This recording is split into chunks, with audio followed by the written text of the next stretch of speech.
Pass the torch is about 3 phases.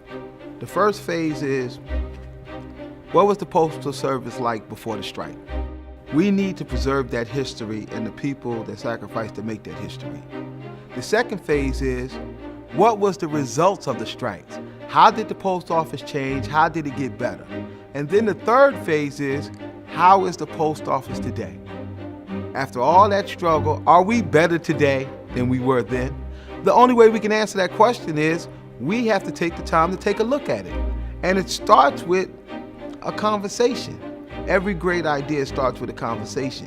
And then from a conversation, it takes activism. And from activism, you can have change.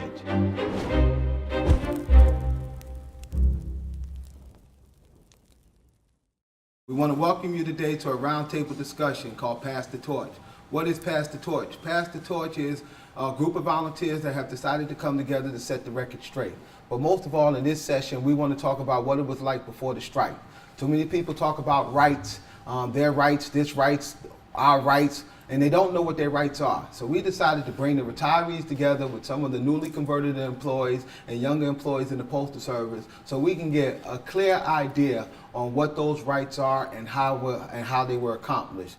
As the president of New York Metro, I realized in going around and talking to the members that our membership was getting younger and younger. A lot of them did not come from a labor family background. And they're not coming in from a labor family background. They had no idea whatsoever, one, what a union was, what we were there for, what our responsibility is, but most of all, why we were important to them.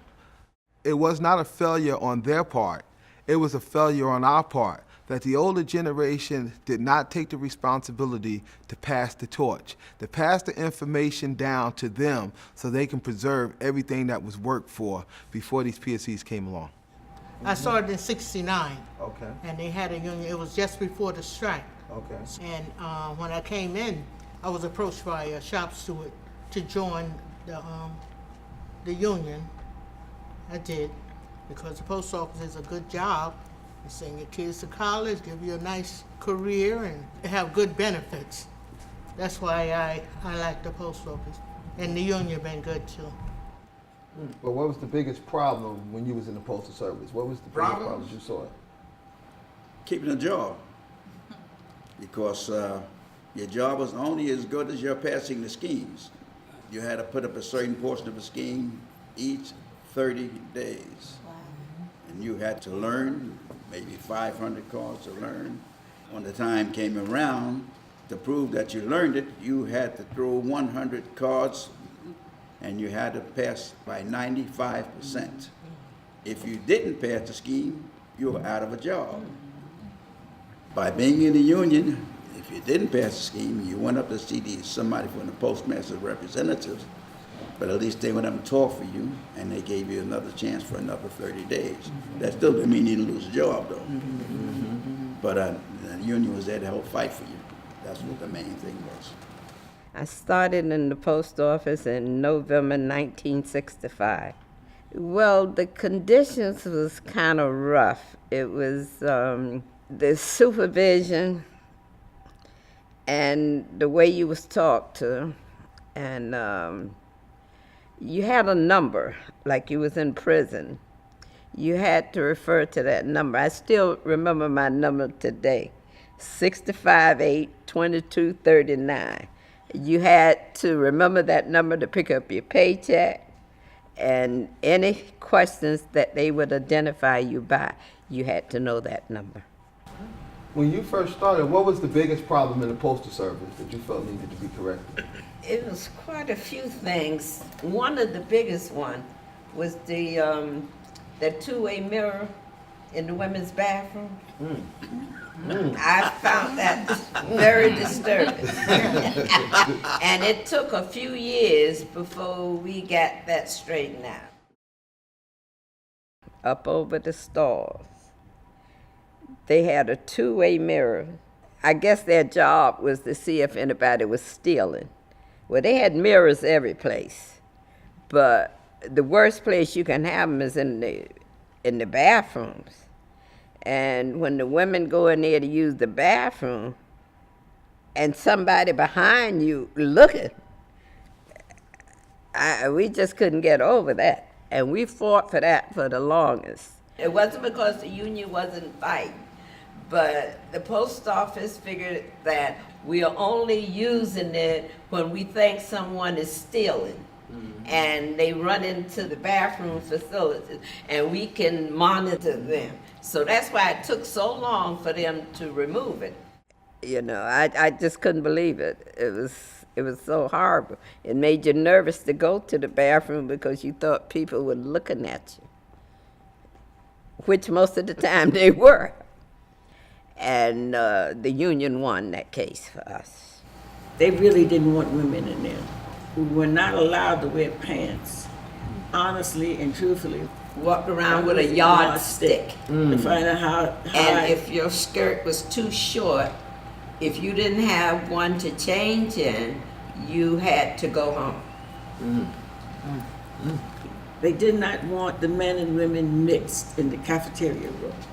They put a big rope up to keep us separated. But we had to prove that we could work just as well as the men. It was executive order, equal pay for equal work. Before that time, women were not getting the same salary as the men. So when the law was passed, I joined the post office. My father talked about it, even though he was almost against me joining the post office because I was messing up the rhythm that the guys had with us women being in there. Where do you see the biggest problems right now in the postal services? Right now? Management. Not necessarily management in that aspect, but management as far as how they see a postal worker. Like, you know, everybody has a job to do, but I feel as though if you're not occurring with what they want you to do, then you're a target. You know, you can do your job, but if you're not doing your job how they want you to do your job, and it's contractual, they still have a problem with you. You know, with the union, you know, we kind of, as a shop steward, you know, try to bring people in and let them know what your job consists of and what you're supposed to do and not do. Why'd you join the union? You're a shop steward, so. When I came in, I was basically a holiday PSE, and we were getting the brunt of the work. Our supervisors didn't give us pretty much any respect when it came to us going home or just anything we asked for. They denied us. So I joined the union because I was told that they would fight with us to get what we needed to get done. If we needed an extra boost in what we needed, they would help us. So I needed all the help I could get because my supervisors was really not nice. And shop steward, because I felt like they needed more of a voice for the people that I came in with because no one wanted to step up for themselves. So I was like, okay, I'll do it. That's why I became a steward, because I saw respect as being an issue with management and how they treated the employees. Management has no regard for the contract and what the cans and the do's and the don'ts are. It's just do as I say, by any means necessary, just do it. So that's why I became a rep, because I saw that the level of disrespect, and some employees, even though it wasn't my issue, but I saw people who, you know, were being mistreated and couldn't speak up or didn't speak up for themselves because they were afraid to speak up.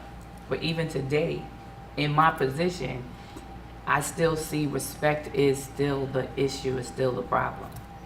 One of the most frustrating things that I hear, a lot of people go and they say the post office has changed. That's not true. The post office is still the same. They're trying to get more for less. They're trying to get as much work done to pay the people as little as possible. How'd you deal with child care? They didn't care. They didn't care if you didn't have a babysitter. You had to come to work. They said, you want your job or what? That was their attitude. That's your problem. They said they hired you, not the Right. family. Right. That's right. The situation was so bad.